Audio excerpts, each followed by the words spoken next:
हरियाणा के नूंह में 2 डॉक्टरों को हिरासत में लिया गया है। दिल्ली ब्लास्ट केस को लेकर दोनों डॉक्टरों से पूछताछ होगी। जांच के समय सामने आया था कि दोनों डॉक्टरों की इसमें भूमिका को लेकर के शक था, जिसके बाद अब इनको हिरासत में लिया गया है।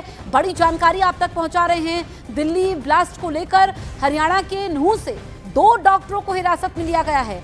दरअसल दोनों डॉक्टरों से यहां पर पूछताछ होगी और जांच के समय इन दोनों डॉक्टरों का नाम सामने आया था, इनकी क्या भूमिका रही है। जिस तरीके से डॉक्टरों की गिरफ्तारियां हुई हैं पूरे देश में, हमने देखा कि अलग अलग इलाकों में जो है किस तरीके से पूरा नेक्सस फैला हुआ है। अब 2 और डॉक्टर हिरासत में लिए गए हैं। आप देखिए कि पेशा इनका लोगों की जान बचाना होता है, लेकिन जिस तरीके से डॉक्टर शाहीन का नाम सामने आया, जिन जिन लोगों की वो संपर्क में रही, अब ये जो 2 डॉक्टर हैं इनकी क्या भूमिका रही है।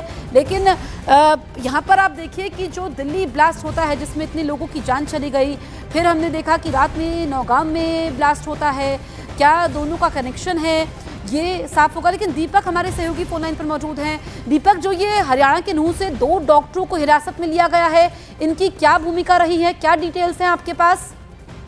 देखिए, मैं आपको बताना चाहता हूं कि जिस तरह से देर रात को कई जगह पर छापेमारी हुई थी, जिसमें हरियाणा के थौज, नूंह और आसपास के इलाकों में छापेमारी की गई थी। इंटेलिजेंस एजेंसियों और दिल्ली पुलिस की स्पेशल सेल समेत कई एजेंसियां थी और 2 डॉक्टर्स को हिरासत में लिया गया। इन दोनों की भूमिका यहाँ पर इसलिए जांची जा रही क्योंकि डॉक्टर मुजम्मिल जो गिरफ्तार हुआ था उसके फोन रिकॉर्ड्स में इनका भी नंबर कहीं ना कहीं मेल खाता है और इसलिए संकेत ऐसे मिल रहे हैं कि इनकी भूमिका बड़ी है, क्योंकि यहाँ पर ये अचानक साइलेंट हो चुके थे और इसलिए पुलिस को जब इन्फॉर्मेशन मिली है तो सूत्र बता रहे हैं कि इन दोनों की भूमिका को लेकर अब जांच और पड़ताल की जा रही है, पूछताछ की जा रही है कि ये डॉक्टर मुजम्मिल से कब से संपर्क में था और क्या कोई डॉक्टर्स का ऐसा नेटवर्क था जिसके जरिए ये लोग एक बड़ी साजिश को प्लान कर रहे थे, क्योंकि जैश का जो मॉड्यूल है ये पूरा डॉक्टर्स का मॉड्यूल है और इसलिए एजेंसियों ने इन दोनों को हिरासत में लेकर पूछताछ शुरू की है। हालांकि अभी तक गिरफ्तारी के लिए कुछ नहीं कहा गया, लेकिन हिरासत में पूछताछ की जा रही है। ठीक है, शुक्रिया दीपक आपका।